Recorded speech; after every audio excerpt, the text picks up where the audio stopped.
කවමදාවත් කන බොන දේවල් වලට මිනිසුන්ට බනින්න එපා. අපි ගමු සිංහල අවුරුද්ද එනවා.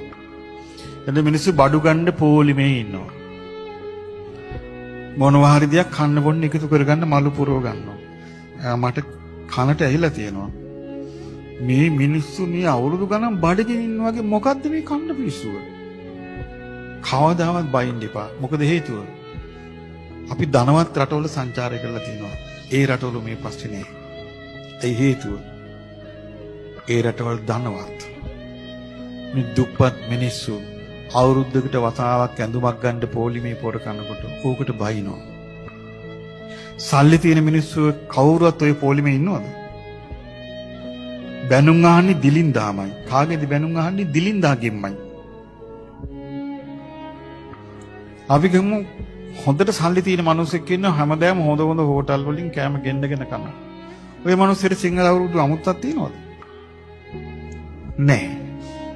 අර පවුලේ ඔක්කොම එකතු වෙන දවසේ ගෙදර කට්ටිය කැමති මොනවා හරි දෙයක් රසට හදලා කන්න. මේක නැති බැරි කම නිසා වෙන එකක්. දිලිදු කම නිසා වෙන එකක්. ඒ නිසා අන්න ඒකට බනිනවා කිසි දවසක මිනිස්සුන්ගේ කෑමට බණ්ඩිපා. මේ සාතික ගණන් මාස ගණන් බඩගිනි වුණා වගේ මුන්ගේ බඩජාරිකම කනවා කියලා බයිනවා.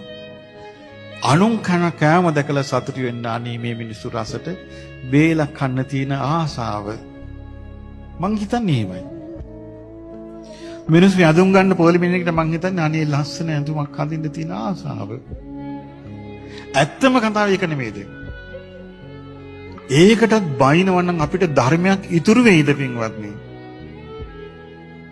අපි මේ මහා ලෝකෝට අභිධර්මය ගැන හොයන්න යන්නේ. මූලික මනුස්ස ධර්මත් අපි නසාගෙන නම් අපිට ධර්මයක් ඉතුරු වෙයිද? කෑම වේලටත් ගරහනවා. දානයකට වැඩිපුර ප්‍රණීත මොන හරි දුන්නොත් ඔහම මොකටද ඔච්චර දානෙ දෙන්නේ? ඔහම උයනවද? කෑම වේලටත් බයිනවා. කිසි දවසක මේ මිනිස්සුන්ට බුද්ධ ශාසනය පිහිට නැහැ. හිතන්න අනේ කවුරු හරි දන් දෙන්න ආසාවෙන් දන් දෙනවා. අනේ හොඳයි. මේ වගේ මේ ගුණාත්මක වශයෙන් මනස දියුණු වීමෙන් තමයි මේ මනස තුල දිව්‍යත්වය හැදෙන්නේ. ඒව නැත්නම් මේ මනස පිරිහීගෙන යනවා.